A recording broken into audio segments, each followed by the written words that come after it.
బంగారం డిమాండ్ ఎంతకీ తగ్గట్లేదు, రేట్లు పెరుగుతున్నా సరే.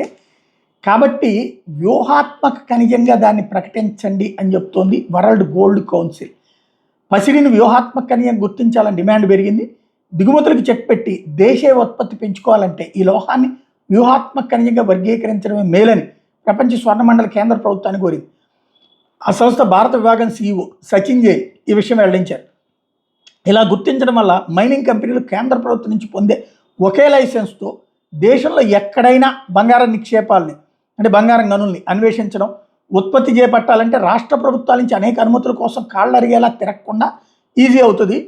పసిడి దిగుమతుల భారం తగ్గించుకోవాలంటే 2047 నాటికి దేశీయ డిమాండ్లో కనీసం 10 నుంచి 15% అయినా భారతదేశంలోని ఉత్పత్తి ద్వారా భర్తీ చేసుకోవాల్సిన అవసరం ఉందని చెప్పారు. లేకపోతే కరెంటు ఖాతాలోటు పెద్ద గుదిబండగా మారే ప్రమాదం ఉందని హెచ్చరించారు. కేంద్ర గనుల మంత్రిత్వ శాఖ ఉన్నతాధికారులకి ఈ విషయం తెలిపినట్టు చెప్పుకొచ్చారు.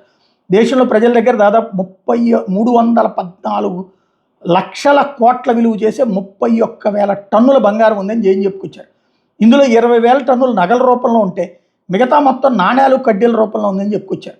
ఇందులో ఏటా కనీసం 1% బంగారాన్ని క్యాష్ కిందకి మార్చిన 3.1 లక్షల కోట్లు పసిడి దిగుమతులకు చెక్ పెట్టచ్చని జైన్ చెప్పుకొచ్చారు. బంగారు నాణ్యాలు కడ్డీల డిజిటలైజేషన్ ఇందుకు చక్కటి మార్గం అన్నారు. తద్వారా సమకూరే నిధులను ఉత్పాదక కార్యకలాపాలకు మళ్లిస్తే ఆర్థిక వ్యవస్థ పరుగులు తీస్తుందని చెప్పారు.